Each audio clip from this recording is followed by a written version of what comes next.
एक बार की बात है, एक राजा तलवारबाजी कर रहा था तो अचानक से उसके अंगुली में कट लग गया। तो पास खड़े मंत्री अचानक बोल उठे, राजा साहब चिंता ना करें, जो होता है अच्छे के लिए होता है। यह सुनते ही राजा को गुस्सा आ जाता है।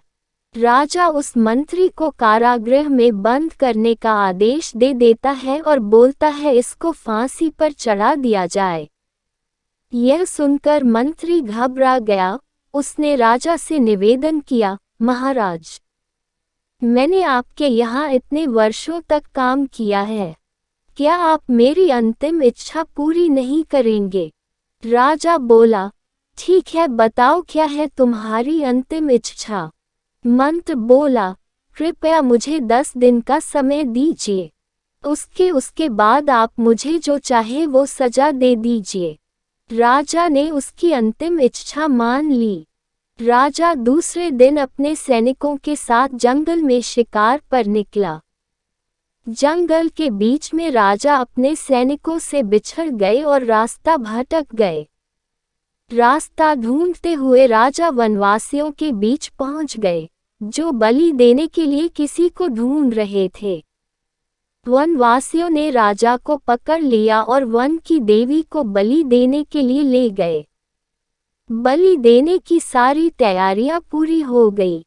जैसे ही राजा को बलि देने के स्थान पर ले जाया गया, वहां खड़े बुजुर्ग की नजर राजा की खंडित अंगुली पर पड़ी। उसने आवाज लगाई कि ये तो खंडित है, इसकी बलि नहीं दी जा सकती। तो वनवासियों ने राजा को छोड़ दिया। राजा जैसे तैसे वहां से निकला और अपने राज्य पहुंचा। सबसे पहले कारागृह में अपने मंत्री से मिलने पहुंचा।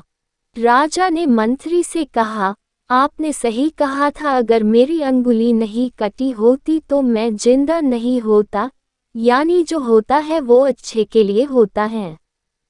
राजा ने फिर पूछा, मेरा तो फायदा हुआ, लेकिन आपका कैसे फायदा हुआ? मैंने तो आपको सजा दी। मंत्री बोला, मैं आपके साथ शिकार पर हमेशा रहता हूँ, उस दिन भी रहता, लेकिन मेरे खंडित नहीं होने के कारण मेरी बलि चढ़ जाती, इसलिए मेरे साथ भी जो हुआ अच्छा हुआ। राजा प्रसन्न हुआ, लेकिन छोटी सी बात पर मंत्री को सजा देने का दुख भी हुआ। इसलिए राजा ने मंत्री को कारागृह से निकलकर फिर से अपने साथ रख लिया। शिक्षा, मोरल दोस्तों, अपने जीवन में भी बहुत से उतार चढ़ाव आते रहते हैं। कभी कभी कुछ चीजें मन मुताबिक नहीं होती हैं। इस कारण से कभी निराश नहीं होना चाहिए। हमेशा याद रखें, जो होता है अच्छे के लिए होता है। भले ही कुछ अच्छा हो या ना हो, लेकिन उस परिस्थिति के प्रति सकारात्मक नजरिया रखने से उसका प्रभाव बहुत कम हो जाता है।